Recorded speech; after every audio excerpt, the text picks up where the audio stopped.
چاند رات شریعت اسلامیہ میں لیلۃ الجائزہ کہلاتی ہے، اور اللہ تعالیٰ جل شانہ بندوں کو اس رات نوازتا ہے۔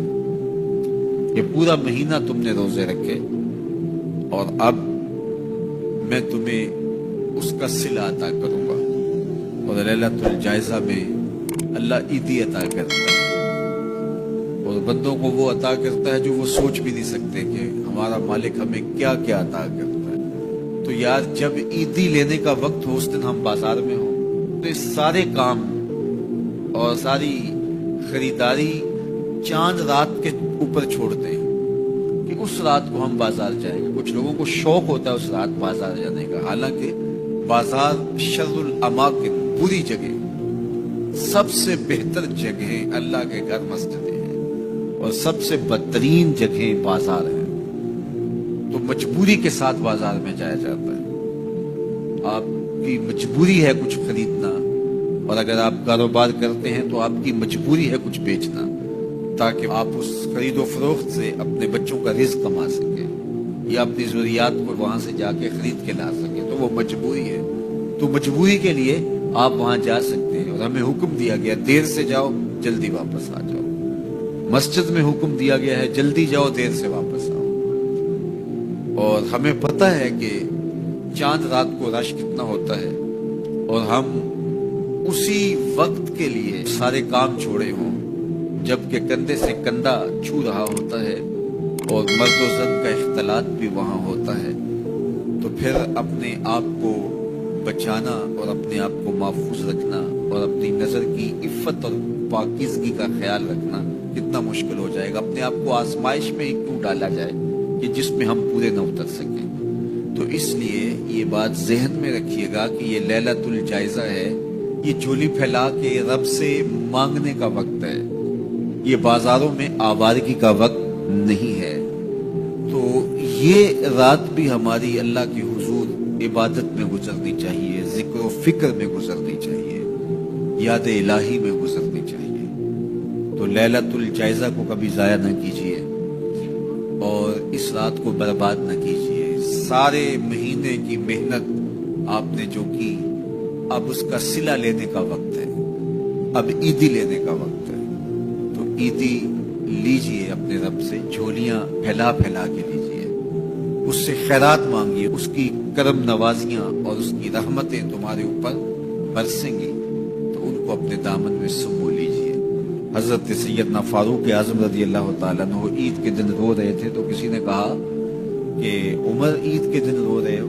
تو کہا مجھے نہیں پتا میرے روزے قبول ہوئے ہیں یا کہ نہیں، میں مقبولین میں سے ہوں یا مطرودین میں سے۔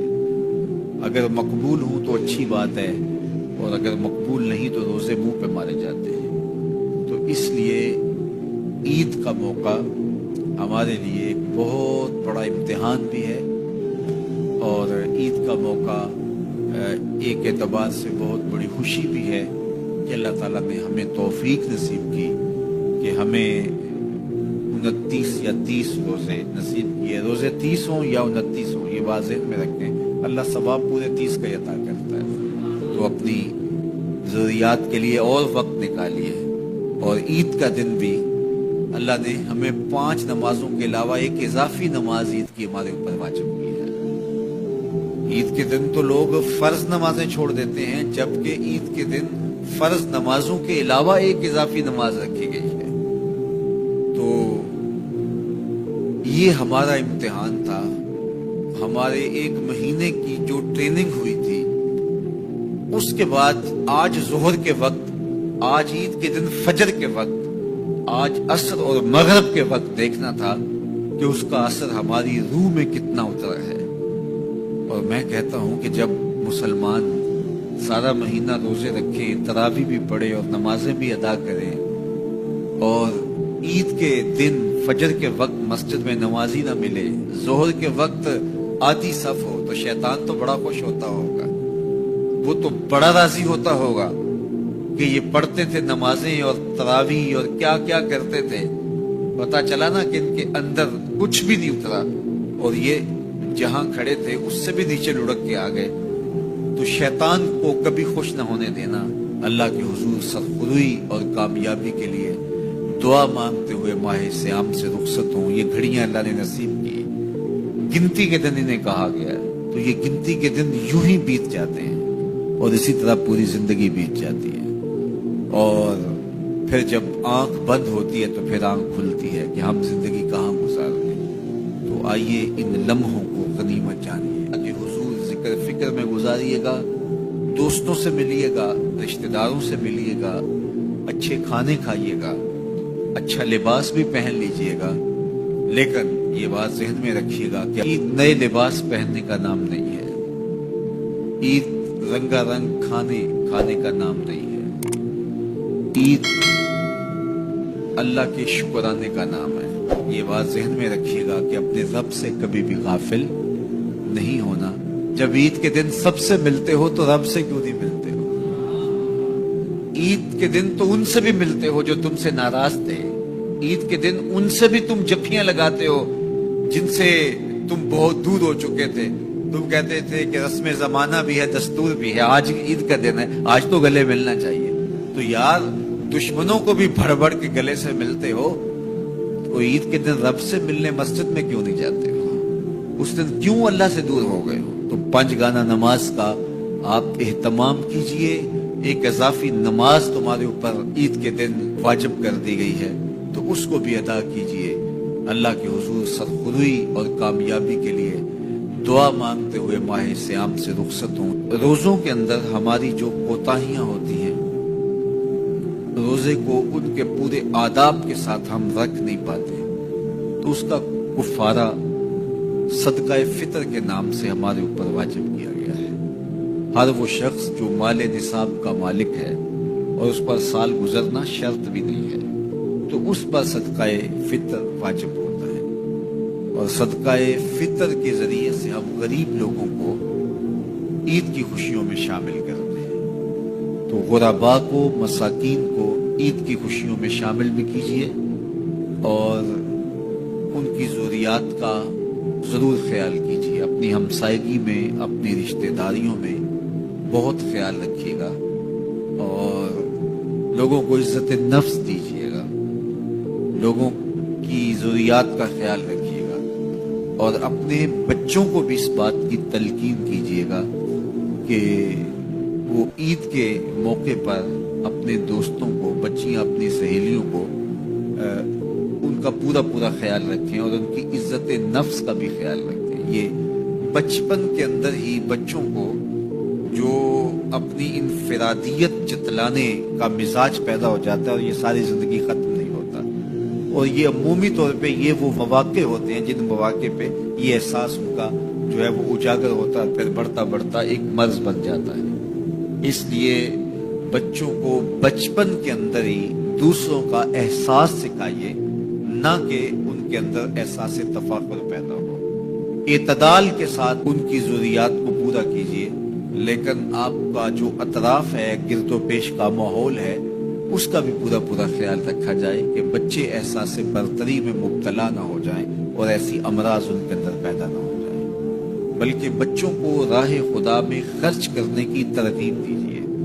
بچوں کو جب آپ سکول جاتے ہوئے خرچی دیتے ہیں یا ایسے مواقع پر، تو ان کو ساتھ یہ بھی کہہ دیجئے کہ آپ اپنی ہم جولیوں کا اور اپنے دوستوں کا ضرور خیال رکھنا ہے اور ان کو ان خوشیوں میں ساتھ شامل کرنا ہے. ان کو دینے کی عادت پڑے بچپن کے اندر، اور جو بچپن میں دینا شروع کر دیتے ہیں وہ بڑھاپے تک بانٹتے رہتے ہیں، اور جو بانٹتا رہتا ہے اللہ اس کو کمی نہیں آنے دیتا. تو یہ مزاج اچھی طرح سے راسخ ہو، بچوں کے اندر پختہ ہو. تو یہ عید نئے کپڑے پہننے کا نام نہیں ہے، عید جو ہے وہ اللہ سے ڈرنے کا نام ہے. جو پاکستان میں اس وقت چاند کی صورتحال ہے، تو غالب امکان یہی ہے کہ آج آخری روزہ ہوگا اور کل عید ہوگی. لیکن یہ رویت حلال کمیٹی کے اعلان پر منحصر ہے. اگر ان کو شرعی شہادتیں مل جاتی ہیں اور وہ اعلان کرتے ہیں تو کل عید ہوگی، اگر نہیں اعلان کرتے تو پرسوں عید ہوگی. چونکہ یہاں تو شریعت نے ہمیں جو کہا ہے وہ یہی ہے کہ روزہ چاند کو دیکھ کے رکھو اور روزہ چاند کو دیکھ کے افطار کرو۔ تو چاند کی رویت جب ہوگی تو ہم روزہ رکھیں گے، چاند کی رویت ہوگی تو ہم عید کریں گے۔ تو ہم حضور علیہ السلام کے اس فرمان کے پابند ہیں۔ جدید ذرائع جو ہیں ان سے ہم مدد تو حاصل کر سکتے ہیں، لیکن شرط رویت ہے، تو رویت سے ہی عید ثابت ہوگی، رویت سے ہی روزہ ثابت ہوگا۔ ہماری تو توجہ یہ ہے کہ یہ چہرے کے میل کچیل نکلے، بدن کی میل کچیل دور ہو، ہمارے کپڑے بڑے ستھرے ہونے چاہیے، ہمارا تو دھیان اپنے ظاہر پہ تھا، لیکن اہل اللہ کا دھیان باطن پہ ہوتا ہے۔ صوفیہ فرماتے ہیں کہ اندر صاف کر لو۔ حضرت سلطان باہو بولے دل کالے نالو منہ کالا چنگا، جے کو یہ رمز پچھانے ہو۔ اگر یہ رمز سمجھ میں آ گئی کہ منہ کالا ہو تو کوئی نہیں، دل کالا نہیں ہونا چاہیے۔ ابو لہب کا کیا معنی ہے؟ شعلے کی طرح چمکتا ہوا چہرہ رکھنے والا، اس کو اسی لیے ابو لہب کہتے ہیں، اس کا چہرہ ایسا چمکدار تھا تو اس وجہ سے اس کو ابو لہب کہتے تھے۔ تو چہرہ اس کا بڑا چمکدار تھا، دل کالا تھا، جہنم کا ایندھن بن گیا، قرآن نے پھٹکار ڈالی۔ اور ایک وہ بھی تھا جس کا دل صاف تھا لیکن بلال کا رنگ کالا تھا، اس کا اندر چٹا تھا باہر کالا تھا، اللہ اکبر، لیکن وہ تھا کرموں والا، وہ تھا رحمتوں والا اور حضور علیہ السلام کا متوالا۔ تو بات باطن کی ہے، بات ظاہر کی نہیں ہے۔ ہم اندر صفائی کی توجہ نہیں دیتے، باہر کی صفائی کی توجہ دیتے۔ پہلے اندر صاف کر لیں، اندر صاف ہو گیا تو پھر باہر بھی صاف کر لیں۔ اور اگر باہر صاف ہے اور اندر میل کچیل ہے تو باہو بولے کہ دل کالے نالوں منہ کالا چنگا، جے کو یہ رمز پچھانے۔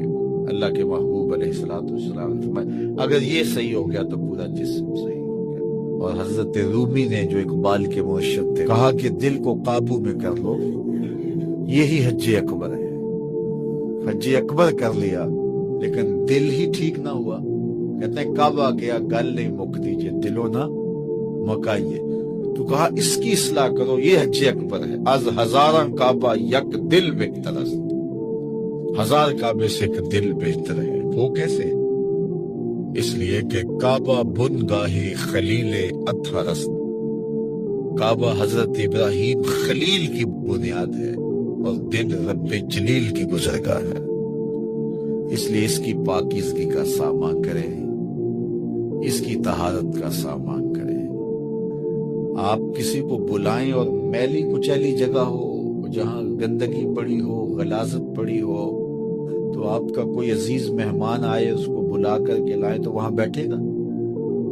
جس کمرے میں آپ اس کو بٹھانا چاہیں اس میں تعفن ہو، اس میں بدبو ہو، اس میں غلاظت کے جگہ جگہ ڈھیر پڑے ہوئے ہو، تو آپ اپنے مہمان کی نفاست طبع کو اگر جانتے ہیں تو کبھی بلائیں گے نہیں جب تک اس کو پہلے صاف نہیں کر لیں گے۔ کئی لوگ کہتے ہیں جی ہمارا جی چاہتا ہے کہ آپ کو بلائیں، لیکن ابھی ہماری گلی بہت گندی ہے، ہمارے گھر میں ابھی کام ہو رہا ہے، جب کام ہو جائے گا تو پھر ہم آپ کو بلائیں گے۔ ہم شادی اس لیے لیٹ کر رہے ہیں کہ مہمانوں نے آنا ہے، تو ابھی ہم قالین بچھاتے ہیں، عطر چھڑکتے ہیں، تو پھر آپ کہتے ہیں جناب اب تو آئیے نا، ماحول میں خوشبوئیں پھیلی ہوئی ہیں۔ تو اگر دل میں حسد ہے، حقد ہے، بغض ہے، کینے ہیں، نفرتیں ہیں، یہ گندگی اور غلاظتوں کے ڈھیر لگے ہیں، اور پھر یہ چاہیں کہ مالک کے پھیرے دل میں ہوں تو کیسے ہوں گے؟ وہ تمہارے دل میں، میرے دل میں آئے گا جب دل میں اتنی غلاظتیں پڑی ہوں گی؟ نہیں، یہ سارے ڈھیر اٹھائیں، دل کو مزکا کریں، مصفا کریں، پھر اشکوں کا چھڑکاؤ کریں، اللہ اکبر، پھر پیار کے مخملی قالین ڈالیں، اللہ اکبر، الفتوں کے گاؤ تکیے لگائیں، اور پھر آواز دیں ہر تمنا دل سے رخصت ہو گئی، اب تو آجا، اب تو خلوت ہو گئی۔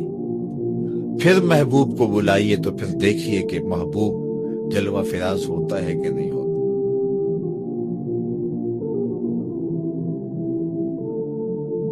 مصر کے اندر حضرت موسیٰ علیہ السلام نے ایک کبتی کو تھپڑ مار دیا تھا، قرآن مجید کے دامن میں یہ واقعہ موجود ہے۔ تو آپ کی جلالت اور آپ کے زور کی تاب نہ لاتے ہوئے وہ وہی ڈھیر ہو گیا، اس کی موت واقع ہو گئی۔ تو مصر کے حالات کشیدہ ہو گئے اور حضرت موسیٰ علیہ السلام کو مصر چھوڑنا پڑا۔ تو وہ شہر مدین کی جانب جا رہے تھے کہ راستے کے اندر ایک کنواں تھا، وہاں کچھ لوگ اپنے جانوروں کو پانی پلا رہے تھے۔ تو حضرت موسیٰ نے دیکھا کہ دو پردہ دار خواتین ہیں، وہ اپنے جانوروں کو ایک سمت لیے کھڑی ہیں۔ سمجھ گئے کہ مردوں کے ہجوم میں آنا نہیں چاہ رہی، ان کا حیا مانے ہے، تو آگے بڑھے اور ان کے جانور ہانکے اور ان کو سیراب کیا اور پھر ان کی جانب ہانک دیے۔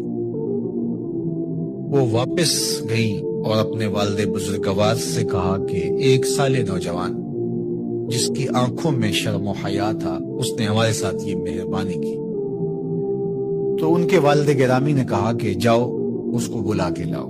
قرآن مجید میں اس کا ذکر کیا گیا، فَجَاءَتْهُ إِحْدَاهُمَا تَمْشِي عَلَىٰ اسْتِحْيَاءٍ، ان میں سے ایک خاتون حیا میں سمٹی ہوئی حاضر ہوئی۔ اس نے کہا کہ ہمارے والد گرامی آپ کو بلاتے ہیں، آپ نے ہمارے ساتھ جو مہربانی کی ہے اس کا وہ اجر دینا چاہتے ہیں۔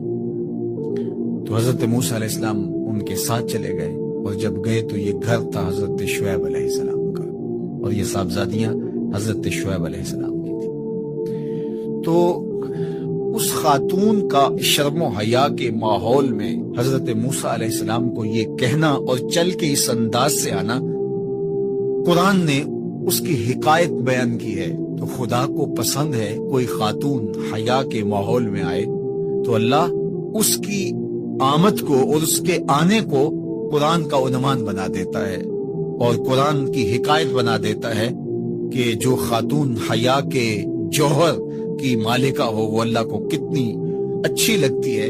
اللہ اکبر۔ حضرت نبی اکرم صلی اللہ علیہ وآلہ وسلم کا فرمان حیا کے حوالے سے، الحیاء من الایمان، حیا ایمان سے ہے۔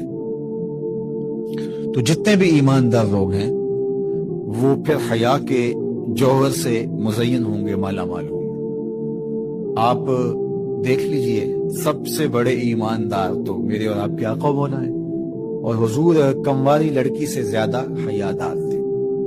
باقی حضور کے اصحاب دیکھ لیجئے، ان کا حیا اور حضور کی ازواج مطہرات کا حیا دیکھیے۔ ام المومنین حضرت عائشہ رضی اللہ تعالی عنہا فرماتی ہیں کہ حضور کا جب وصال ہوا اور حضور میرے حجرے میں دفن ہوئے، تو میں جب حضور کی قبر انور پہ جاتی تو معمولی چادر اوڑھ کے چلی جاتی، اس خیال سے کہ میرے شوہر ہیں۔ پھر حضرت ابوبکر صدیق رضی اللہ تعالیٰ عنہ کا وصال ہوا تو وہ بھی ساتھ دفن ہو گئے، تو میں پھر بھی اسی حالت میں جاتی اور میں سوچتی کہ ایک میرا شوہر ہے اور دوسرا میرا والد ہے۔ کہا پھر حضرت عمر رضی اللہ تعالیٰ عنہ کا انتقال ہوا اور وہ بھی ساتھ مدفون ہوئے۔ تو حضرت ام المومنین فرماتی ہیں کہ اب جب میں جاتی تو میرا جانے کا انداز مختلف تھا۔ فواللہ ما دخلت الا وانا مشدودۃ علی ثیابی حیاء من عمر، کہا اب جب بھی میں جاتی تو خوب اوڑھنی اوڑھ کے اور چادر لے کے جاتی، مجھے عمر سے حیا آتی۔ یہ ام المومنین کا انداز زندگی ہے۔ مخدرات اسلام کو اس سے سیکھنا چاہیے۔ جو قبر میں دفن ہیں ان سے بھی یہ حیا کریں، جو مومنوں کی ماں بھی لگتی ہے۔